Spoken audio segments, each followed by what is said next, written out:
හොඳයි මිත්‍රයෝ ඔබ සැමට ප්‍රීතිමත් සබත් දවසක් ප්‍රාර්ථනා කරනවා. ඔබ දන්නවා අපි සෑම සතියකම ශුද්ධ ලියවිල්ල ඉතාමත් ගැඹුරින් ඉගෙන ගන්නවා. විශේෂයෙන් උන්වහන්සේ අපට එල්දරව් කර දී තිබෙනවා එල්දරව් කිරීම. ඔබ දන්නවා අපි සබත් පාඩම හැටියට ඉගෙන ගනිමින් සිටිනවා.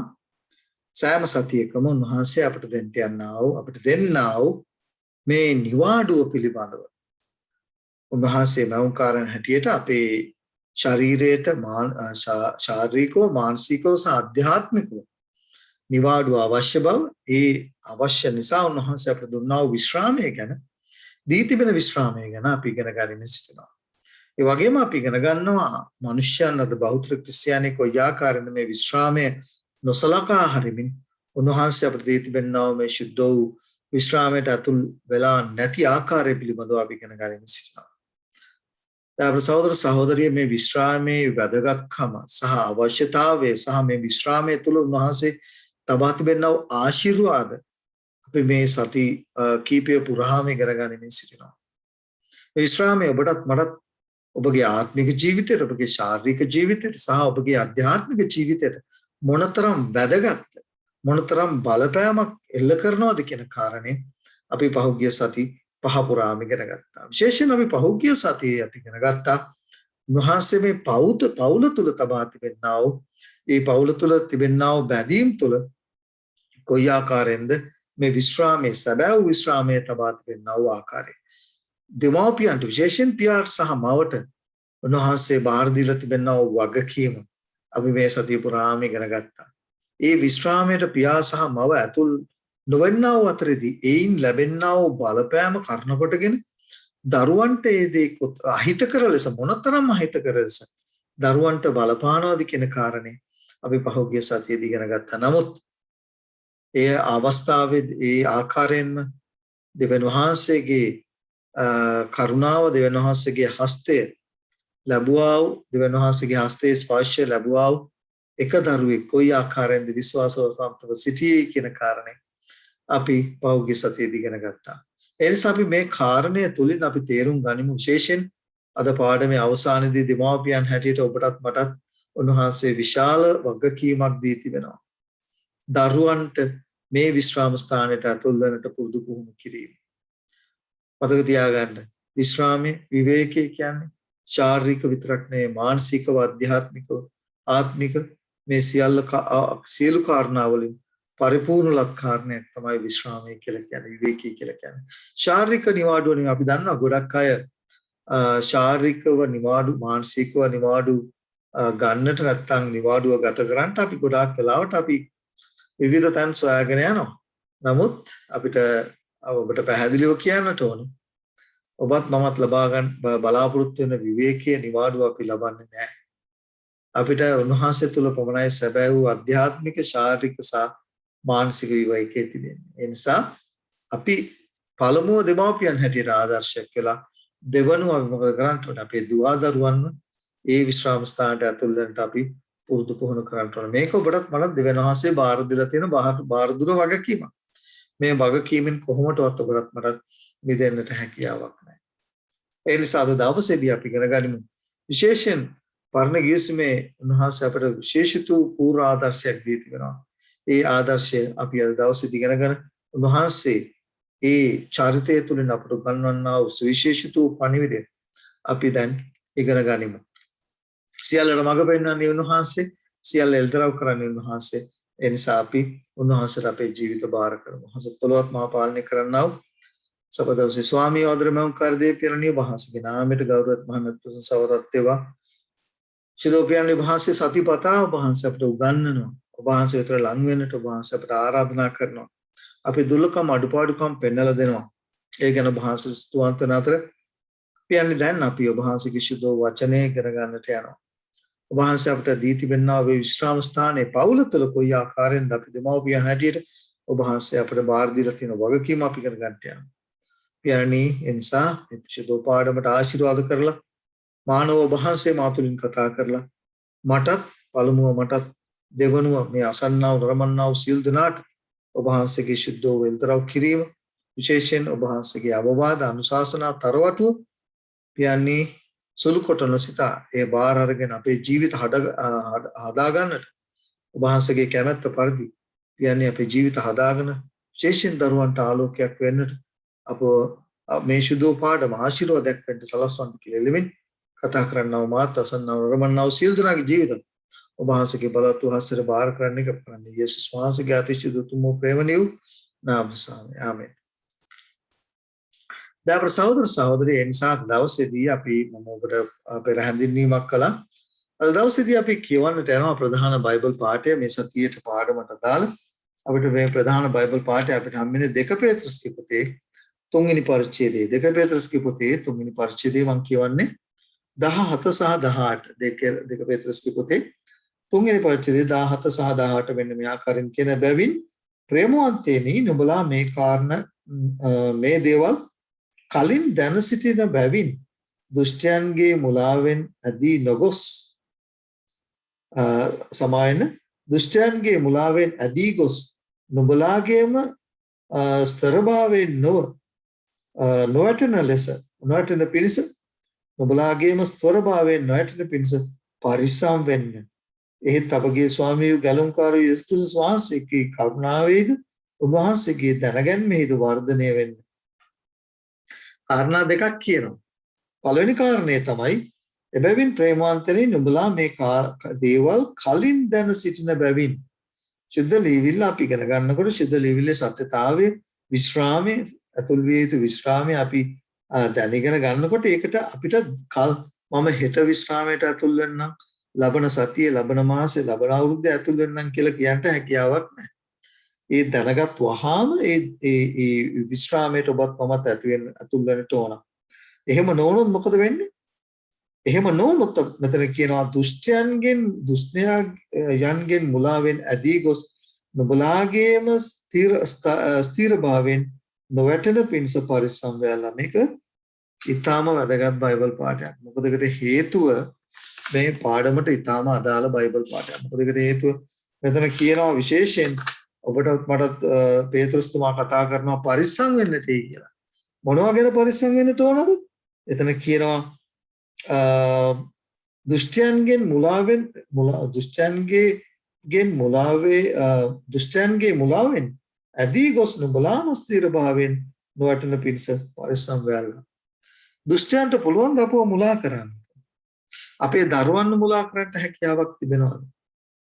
මේ කාරණා අපි තේරුම් ගත යුතුයි. ඒ නිසා මේ පවුල තුල තිබිය යුතු සැබෑ විවේකය අපි ස්ථාපිත කරන්න ඕනේ දෙමව්පියන් හැටියට.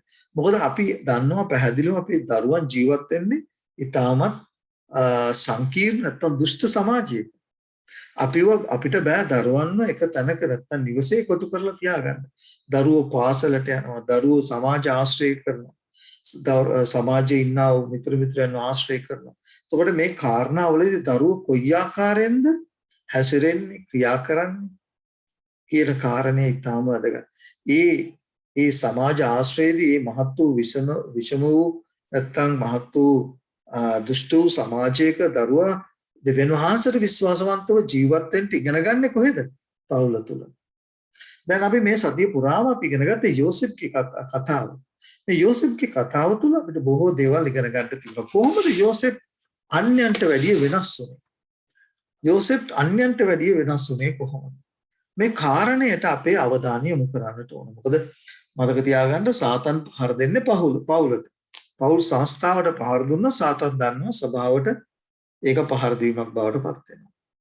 ඒ නිසා අපි තේරුම් ගනිමු මේ යෝසෙෆ්ගේ කතාව තුළින් උන්වහන්සේ කොයි ආකාරයෙන්ද නැත්නම් උන්වහන්සේ මොනවද අපෙන් බලාපොරොත්තු වෙන්නේ?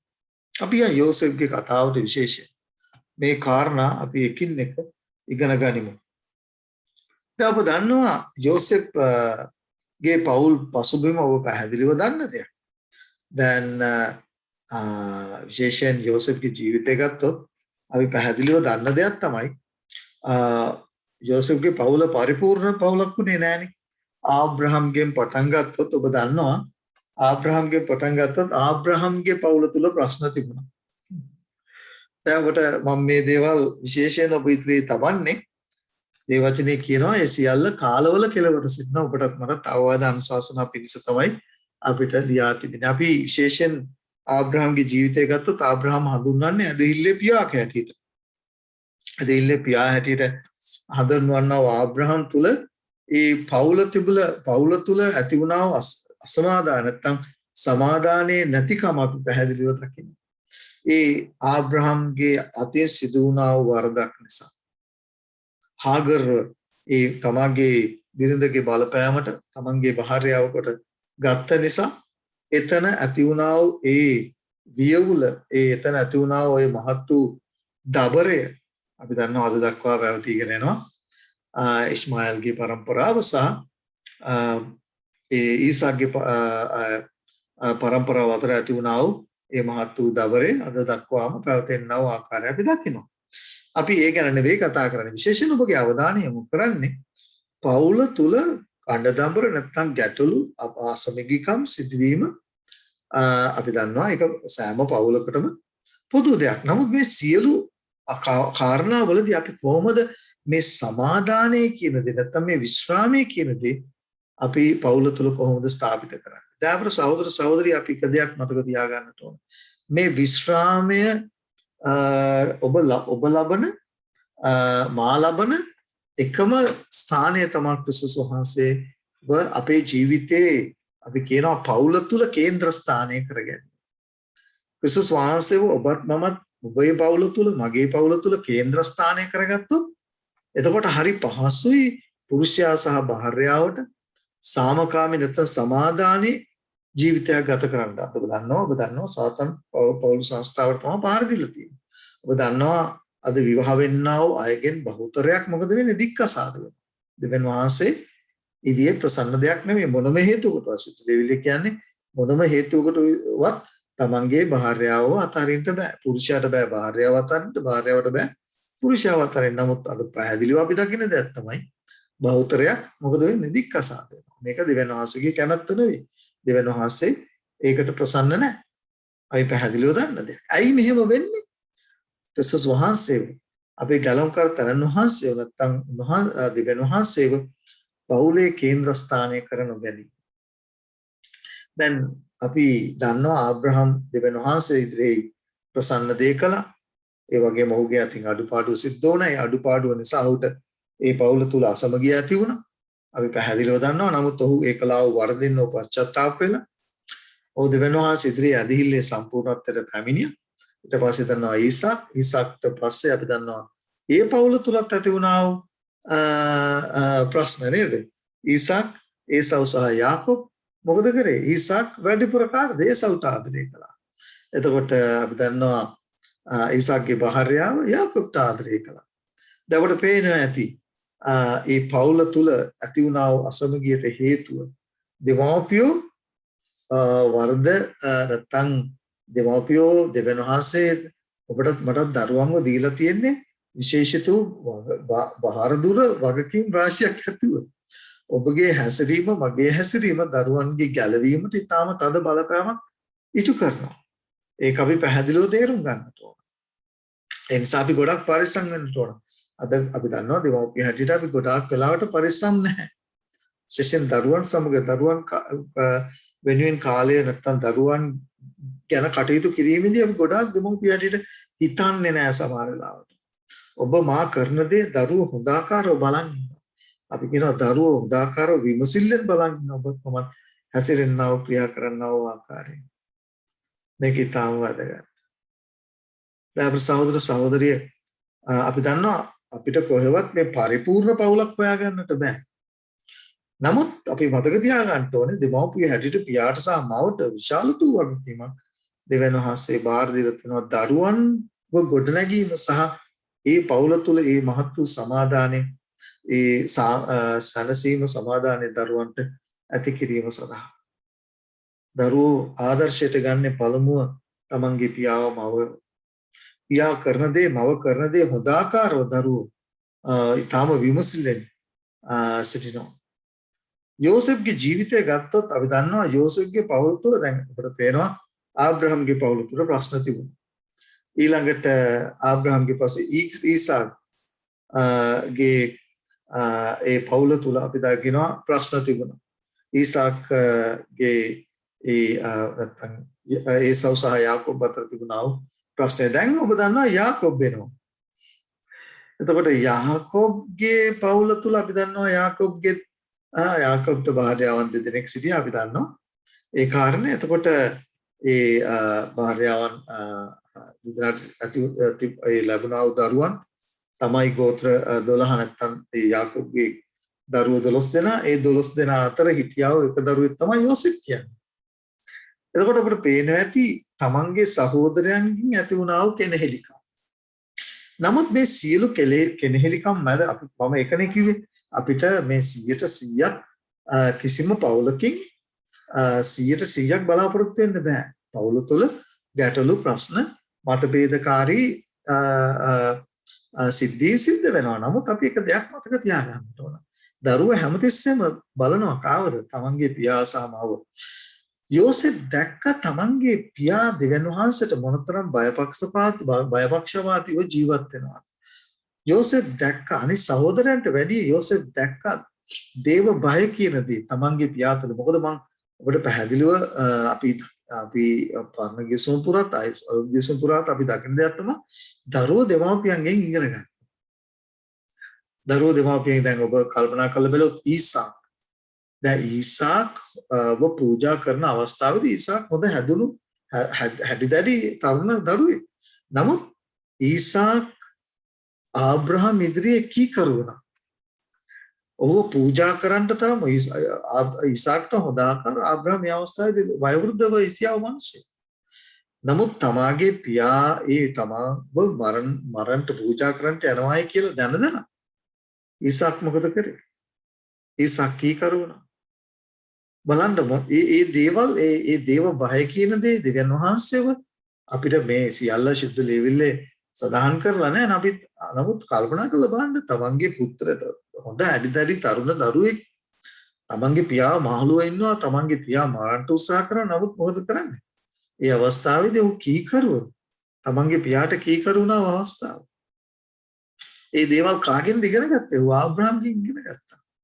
තමන්ගේ පියාගෙන් ඉගෙන ගත්තා. දැන් මේ කාරණේම අපිට පේනවා යෝසෙෆ්ගේ ජීවිතය සම්පූර්ණයෙන්ම ඔහු තමන්ගේ පියා තුල දේව බය කියන දේ දෙවියන් වහන්සේත් එක්ක සම්බන්ධතාවය දෙවියන් වහන්සේත් එක්ක තිබුණා. ඒ ආදරණීය සම්බන්ධතාවය උ දැක්ක නිසා තමයි ඔහුට හැකියාවක් ලැබුණේ මේ සියලු කෙනෙහිලිකම් මැද දෙවියන් වහන්සේ ඉදිරියේ විශ්වාසවන්තව ජීවත් වෙන්න.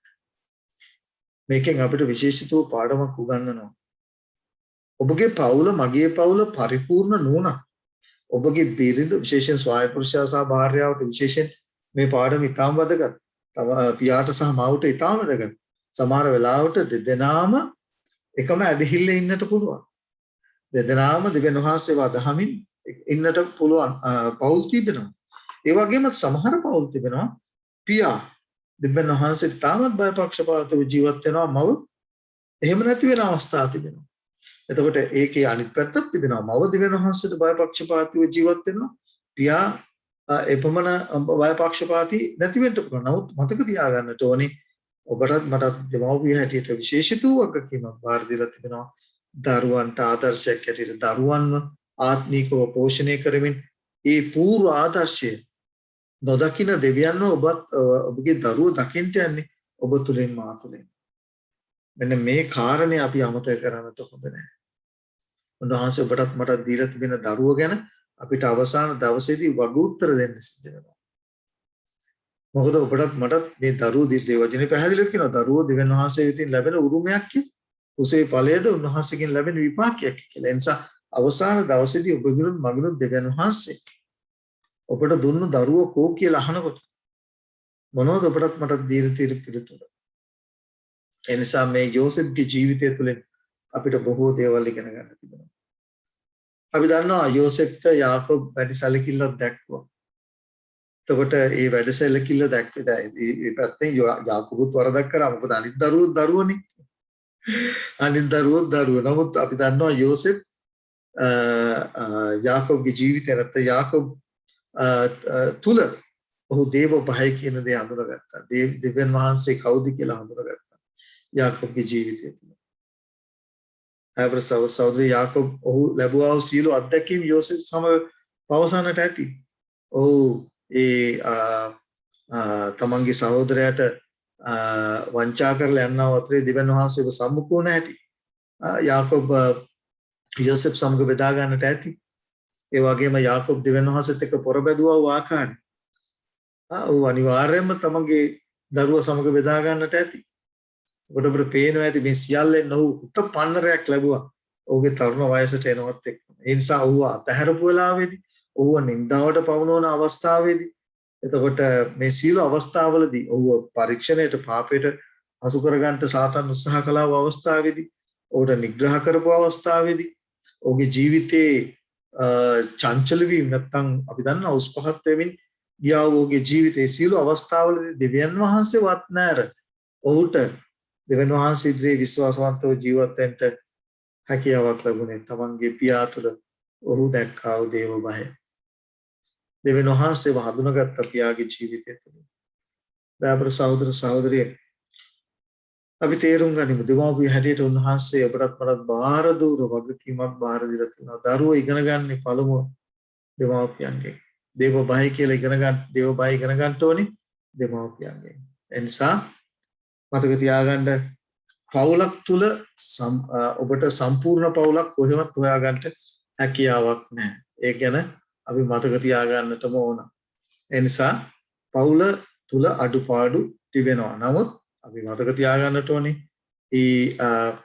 පියා සහ මව විශේෂයෙන් ඔබත් මම ඔබ ඇදහිලිවන්ත නම් ඔබේ පුරුෂයා නැත්නම් ඔබේ භාර්යාව ඒ ඔබ තුල තිබෙනා වූ ඇදහිල්ල තවම ගොඩනග නගාගෙන නැත්නම් ඔබට උන්වහන්සේ වගකීම බාර දීලා තියෙනවා දරුවන්ව ගොඩනගන්න. ඒ නිසා මේක අපිට මගහරින්නට පුළුවන් කාරණයක් නෙවෙයි. ඒ කාරණය අමතක කරන්නට එපා. මොකද අන්තිම දවසේදී අපි උන්වහන්සේ ඉදිරියේ දෙමව්පිය හැටියට වගකීම් බැඳී සිටිනවා. උන්වහන්සේට උත්තර දෙන්න සිද්ධනවා. එතකොට අපගේ පවුල සම්පූර්ණ පවුලක් නොවුනහම අපි කොහොමද මේ අසම්පූර්ණව නැත්තම් ඒ අසම්පූර්ණ වූ අසම්පූර්ණ කියලා මම අදහස් කරන්නේ කොහොමද? අර එකම ඇදහිල්ලක් නැති නැත්තම් එකම ඇදහිල්ලක් නැත්තව පවුලක් තුල අපි කොහොමද තමන්ගේ දරුවන්ව ගොඩනගන්නේ? මේක ඉතාම වැදගත් දෙමව්පිය හැටියට අපි තේරුම් ගැනීම. දැන් ඔබට පේනවා ඇති යුක්පත් පොතේ 37 වෙනි පරිච්ඡේදයේ 2 වෙනි පදේ අපිට හම්බ වෙනවා යෝසෙෆ්ගේ පවුල මම ඊට පෙර කියවුවා වගේ යෝසෙෆ්ගේ ඉතිහාසය තුල පැහැදිලිවම මේ පවුල් සෑම පවුලක් තුළම ප්‍රශ්න ඇති වුණා වූ ආකාරය අපි දකිනවා. අපි දන්නවා එකම සහෝදර උත්පත්ති 37 දෙවෙනි පරිච්ඡේදයේ පදේ පැහැදිලිව කියනවා යෝසෙෆ් පැවිත් ඔවුන්ගේ නපුරු ක්‍රියා ගැන ඔවුන්ගේ පියාට දැන්වේ. ඒවට පේනවා ඇති පියපුතු සමගතාවයේ මොනතරම් ශක්තිමත්ව තිබුණද යෝසෙෆ් සහ ඔහුගේ පියා සමග. ඒකට මේ සමගතාවයේ කර්ණ කොටගෙන ඔහු දෙවියන් වහන්සේට බය වීම, උන්වහන්සේට ගෞරව විදිහට ජීවත් වීම ඔහු මේ සියල්ලම ඉගෙන ගත්තා. දැන් විශේෂයෙන් ඔබගේ අවධානය මම යොමු කළේ ඒ ආබ්‍රහම්ගෙන් පටන් ගත්තා වූ සෑම පවුලකම අඩුපාඩු දුර්වලකම් තිබුණා වූ ආකාරය අපි දකිනවා. එතකොට දැන් යෝසෙෆ්ගේ ජීවිතය ගත්තොත් යෝසෙෆ්ගේ පවුල තුල මොනතරම් ප්‍රශ්න තිබුණාද? මොනතරම් ප්‍රශ්න තිබුණාද කියලා අපි සුදු ලේවිල තුලින් උත්පත්ති පොතේ කියවුවොත් අපිට සොයා ගන්නට හැකියාවක් ලැබෙනවා. මොකද අපි දන්නවා මොනතරම් අඩුපාඩු සහිත පවුලක් වුණත් ආබ්‍රහම්ගේ පවුල මොනතරම් අඩුපාඩු සහිත පවුලක් වුණත් ඊසාක්ගේ පවුල මොනතරම් අඩුපාඩු සහිත පවුලක් වුණත් යාකෝබ්ගේ පවුල මොනතරම් අඩුපාඩු සහිත පවුලක් වුණත් ඒ පවුල් තුල ඒ විශේෂණ පුරුෂයා ස්වයං පුරුෂයා දෙවියන් වහන්සේට විශ්වාසවන්තව ඉදිමින් අධිහිල්ලේ වීරයන් බවට පත් වුණා වූ ආකාරය අපි දකිනවා. ඒ අයගේ ජීවිතය තුළින් ඒ අයගේ දරුවෝ අඩුපාඩු තිබුණත් අසම්පූර්ණ වුණත් ඒ දරුවන් කොයි විදිහට දෙවියන් වහන්සේට විශ්වාසවන්ත වෙයි කියන කාරණය. අපි දන්නවා මේක අපිට ඒක පාර්ශවයකට දාගන්න හැකියාවක් නැහැ. දැන් අපි යෝසෙෆ්ගේ පවුල තුල අපි ගත්තොත් යෝසෙෆ් දෙවියන් වහන්සේට විශ්වාසවන්තව හිටියට අපි දන්නවා යෝසෙෆ්ගේ සහෝදරය විශේෂයෙන් යෝසෙෆ්ගේ සහෝදරය තුල ඒ විශ්වාසවන්තකම අපි දකින්නේ නැහැ. ඒක පවුලක හැටි සම ගොඩක් වෙලාවට දරුවෝ දෙමාපියන්ගෙන් ඉගෙන ගන්නවා ඒ ඇදහිල්ල ඒ ආත්මික බව වුන් දකිනවා සමහර වෙලාවට වුන් දකින්නේ නැහැ. අපිට වැඩි විස්තර සඳහන් කළා නෑ යාකොබ් කොයි ආකාරයෙන් තමන්ගේ අනිත් දරුවන්ට සැලකුවේ කියන කාරණේ. නමුත් මෙතන පැහැදිලිව කියනවා යාකොබ් තමන්ගේ ඒ විශේෂයෙන් යෝසෙෆ්ට වැඩි සැලකිල්ලක් වැඩි ආදරයක් දක්වයි කියන කාරණේ අපිට සුද්ධ ලියවිලි පැහැදිලිව හම්බ වෙනවා. එතකොට මේ කාරණේ නිසා දරුවෝ යාකොබ්ට නැත්නම් යෝසෙෆ්ට ඊර්ෂ්‍යා කළ ආකාරයේ අපි හොඳ ආකාරව දකිනවා. ඒ නිසා මේ මොන අඩුපාඩුකම් තිබුණත් විශේෂයෙන් ඔබගේත් මගේත් යුතුයකම කුමක්ද? උන්වහන්සේට ඔබ තමන්ගේ දරුවන්ට හඳුන්වා දීම විශේෂයෙන් ඔබ ඉදිරියේ මම කාරණා කීපයක් තියනට කැමතියි. මේ පවුල තුල විශේෂයෙන් දරුවන්ට මොනතරම් බලපෑමක් මේ පවුල තුල තිබෙනා වූ විවේකයේ පවුල තුල ඔබ ස්ථාපිත කළ යුතු විවේකය මොනතරම් වැදගත්කමක් මොනතරම් බලපෑමක් තමන්ගේ දරුවන්ට ඇති කරනවාද කියන කාරණේ විශේෂයෙන් මේ කාරණා ඔබ වෙත ගෙනකොට මගේ පියා සහ මව මට මතක් වෙනවා කොයි ආකාරයෙන් දෙය ඒ දෙදෙනා එකතු වෙලා මව සහ මගේ සහෝදරියෝ ඒ ගොඩනගුවා ආකාරයේ මගේ මතකට එනවා ඔබත් සමග යම් කාරණා කීපයක් බෙදා ගන්න මම බලාපොරොත්තු වෙනවා ඒ පිළිබඳව. මොකද පවුල තුල තිබෙනා වූ ස්වයං ප්‍රතිශාසභාරය නැත්නම් පියා සහ මවගේ නැති වෙන බලපෑම ඊටම වැඩි ඊටම බලවත්. විශේෂයෙන් පවුලේ නමස්කාරය විශේෂිත බලපෑමක් කෙල්ල කරනවා තමන්ගේ දරුවන්ගේ ආත්මික ජීවිතයට. දැන් ඔබට පේනවා මේ ද්විතීය කතාව පොතේ 4 වෙනි පරිච්ඡේදයේ 29 පැහැදිලිව කියනවා එහෙත් එතන සිට දැන් අපිට වැරදිලා තියෙනවා කියලා හිතන්නකො. අපි මේ පාඩම ඉගෙන ගන්න දැන් දවසේදී අපි මේ පාඩම ඉගෙන ගන්න. අපි තුමු මෙපමණ කාලයක් අපි ඒ විදිහට උන්වහන්සේ බලාපොරොත්තු වෙන ඒ ආදර්ශය තමන්ගේ දරුවන්ට දුන්නේ නැහැ කියලා. තවමත් අපි පරක්කු නැහැ. මෙතන කියනවා එහෙත් එතන සිට නුඹලාගේ දේව ස්වාමීන් වහන්සේ සොයමින් නුඹලාගේ මුළු වැටලවහිලා තියෙන්නේ නුඹලාගේ මුළු සිතින්ද නුඹලාගේ මුළු ආත්මයෙන්ද සොයන්න උනම් උන්වහන්සේ නුඹට සම්බ වෙනසේක.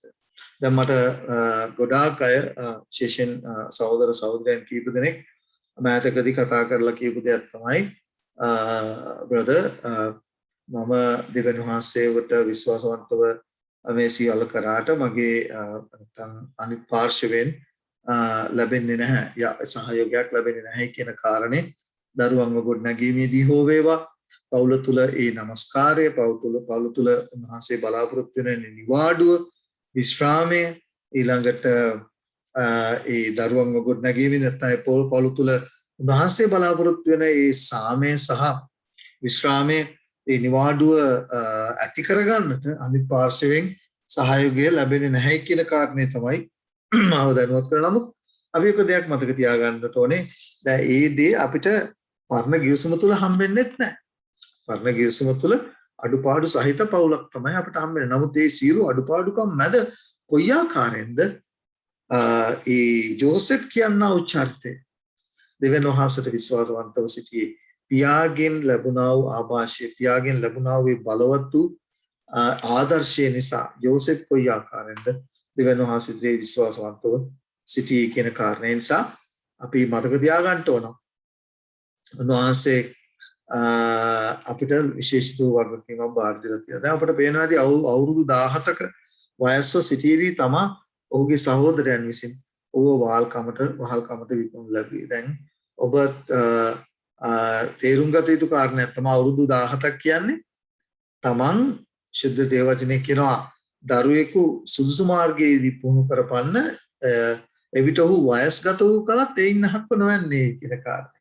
එතකොට අවුරුදු 17 වෙනකොට දරුවෙක් සාමාන්‍ය තරුණ වැඩිහිටියෙක් කිව්වොත් අපි නිවැරදි. එතකොට මේ අවුරුදු 17 වෙනකොට උන්වහන්සේව හරියට උදාකාරව කවුද? යෝසෙෆ් හඳුනගෙන හිටියා. තමන්ගේ පියා තුළ. එතකොට තමන්ගේ සහෝදරයන් කලාව උටකලාව සියලු ඒ කෙනෙහිලිකම් සියල්ලදී ඔහු දෙවන් ඔවුන්ට ආදරය කළමින් ඔවුන්ට ප්‍රේම කරමින් දෙවන් වහන්සේ විශ්වාසවන්ත වෙ සිටින්න ඔහුට හැකියාවක් ලැබුණා. දැන් ඔබට ඔබව මම ඔබේ මම යෝසෙෆ්ගේ ස්ථානයට පත් වුණොත් තමන්ගේම සහෝදර සහෝදරියෝ විසින් තමන් පියාත් එක්ක පුදුමාකාර ආදරබර බැඳීමක් තිබුණේ. මේ ආදර බැඳීමෙන් වෙන් කරන්නට තමන්ගේම සහෝදරයෝ ඔබවත් මාවත් තමන්ගේ පියාගෙන් වෙන් කළොත් මොන වගේ හැඟීමක් ඔබට එයිද මට එයි. අනිවාර්යයෙන්ම ඒකේ කිසිම දෙයක් නැහැ. ඔබගේ සිත තුළ මගේ සිත තුළ තමන්ගේ සහෝදරයන් තමන්ට කළා දේ ගැන වෛරයක්, ක්‍රෝධයක්, පරිගැනීමේ චේතනාව ඇති වෙනට තිබෙන ඉඩකඩ වැඩි.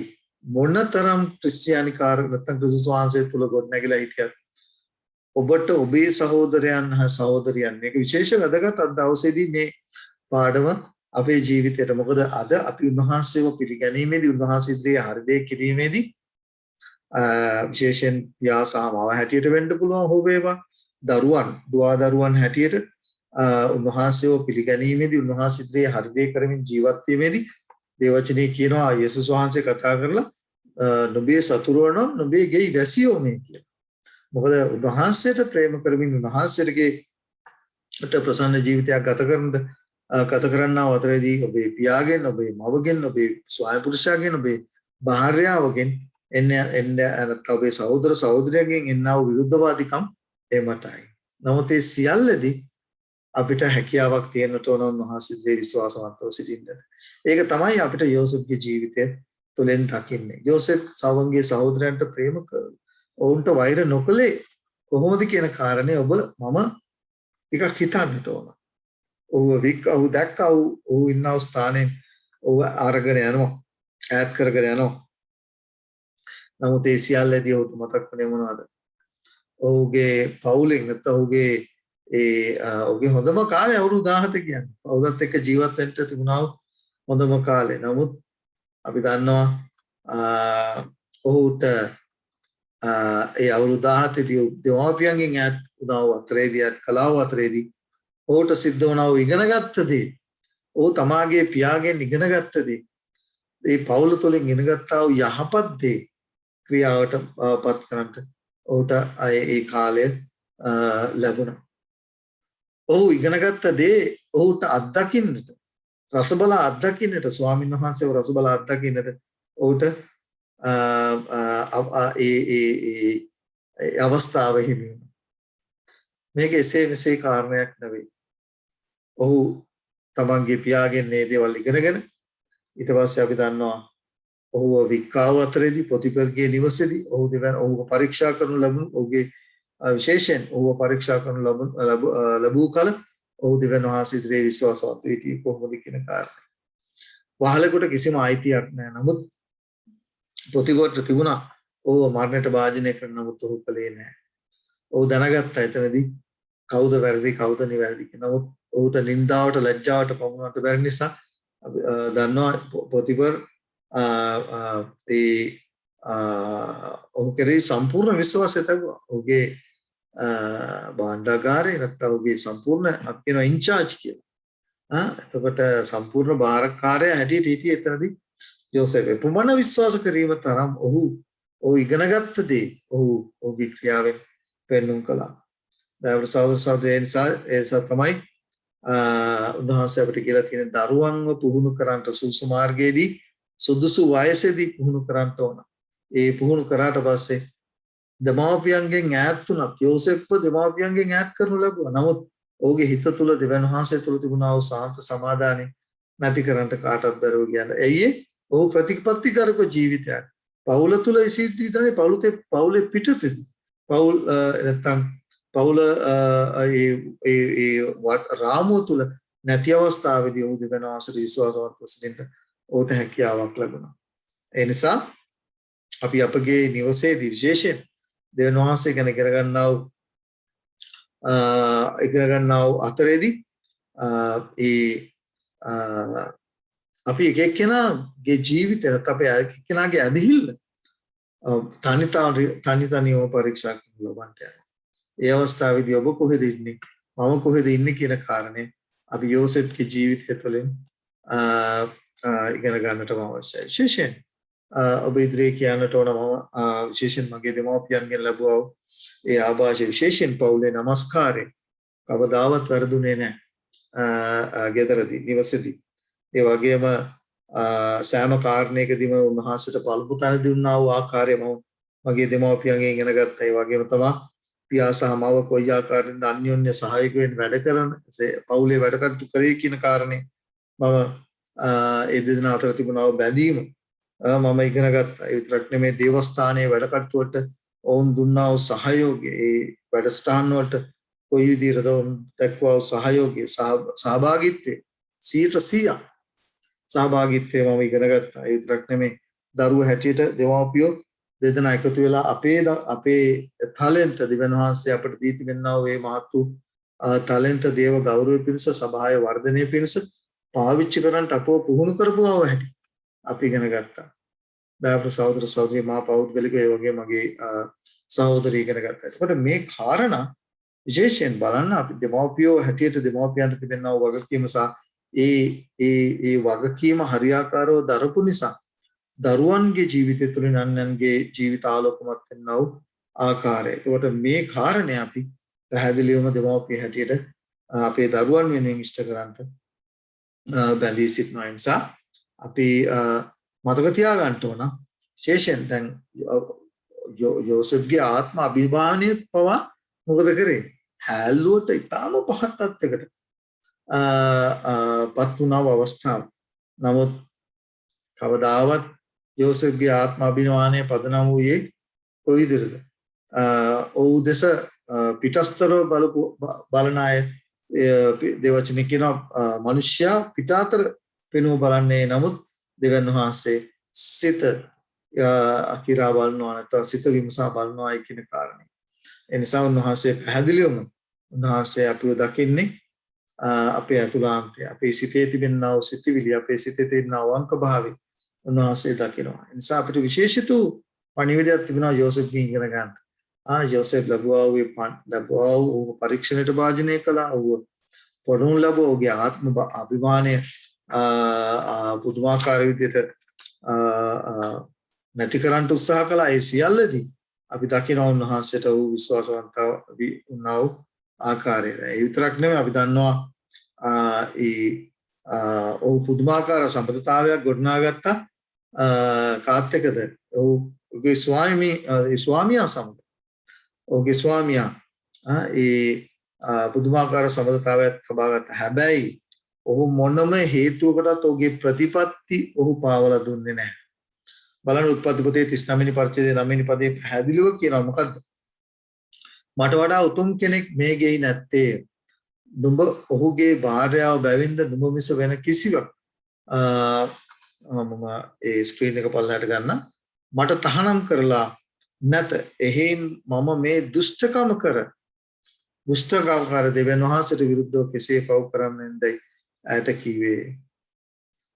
දායක සහෝදර සහෝදරිය අපි දකිනවා උන්වහන්සේ කවවත් මොකද කියන්නේ සනසන්ට නැත්නම් කවවත් යෝසෙෆ්ට අවශ්‍ය වුණේ නැහැ.